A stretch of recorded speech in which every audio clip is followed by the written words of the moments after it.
नमस्कार दोस्तों, आप सभी का स्वागत है आपके अपने YouTube channel random stuff study में। आज का जो हमारा टॉपिक है वो है फर्टिलाइजेशन। फर्टिलाइजेशन से रिलेटेड बेसिक इन्फॉर्मेशन आज के इस वीडियो में हम प्राप्त करेंगे। इस धरती पर प्रत्येक ऑर्गेनिज्म का जीवन सिर्फ एक सेल से शुरू होता है। फर्स्ट सेल, जिससे हम ह्यूमन और कई अन्य एनिमल विकसित होते हैं, जिन्हें जाइगोट कहा जाता है। एक जाइगोट का निर्माण तब होता है जब मेल एंड फीमेल गैमेट आपस में संलयन करते हैं या फ्यूज होते हैं, जैसा कि आप डायग्राम में देख रहे हैं। तो चलो निषेचन के बारे में अध्ययन करते हैं। मेल गैमेट को स्पर्म और फीमेल गैमेट को एग कहा जाता है। अगुणित या haploid mail and female gamete fuse होकर एक डिप्लॉइड या द्विगुणित जाइगोट का निर्माण करते हैं, जो एक नए व्यक्ति की पहली कोशिका होती है। तो युग्मनज बनाने के लिए नर और मादा युग्मकों के संलयन को निषेचन कहा जाता है।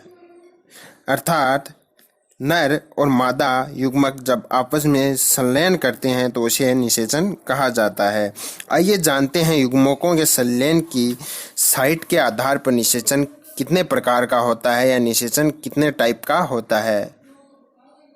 फ्यूजन की साइट के आधार पर दो प्रकार का फर्टिलाइजेशन होता है। आंतरिक निषेचन अर्थात इंटरनल फर्टिलाइजेशन, बाहरी निषेचन अर्थात external fertilisation.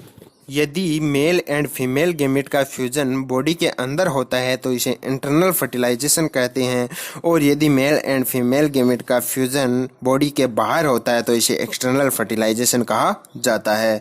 Internal fertilisation human being and many other animal में देखा जा सकता है।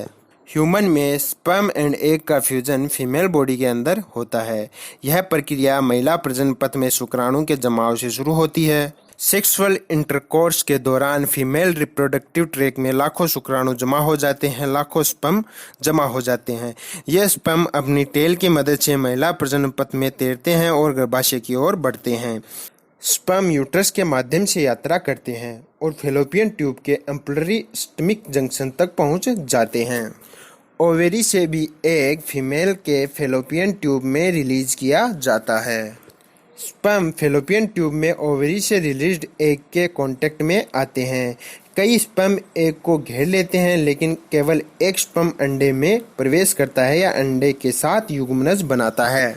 चूंकि फर्टिलाइजेशन और जाइगोट फॉर्मेशन फीमेल बॉडी के अंदर होता है, अतः इसे आंतरिक निषेचन या इंटरनल फर्टिलाइजेशन कहा जाता है। इसके विपरीत बाहरी निषेचन में जाइगोट महिला शरीर के बाहर होता है। एक्सटर्नल फर्टिलाइजेशन मछलियों और मेंढकों जैसे जलीय एनिमल्स में देखा जा सकता है। Let's us learn about external fertilisation.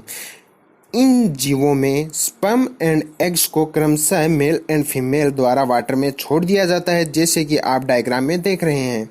जैसे ही स्पर्म पानी में तैरते हैं वैसे ही वे अंडे के संपर्क में आते हैं।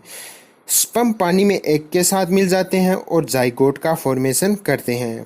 प्रत्येक जाइगोट फिर एक नए इंडिविजुअल टेडपोल में विकसित हो जाता है।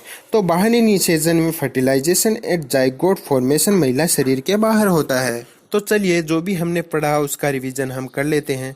निषेचन मेल एंड फीमेल गैमेट यानी स्पर्म एंड एग के संलयन की प्रक्रिया है।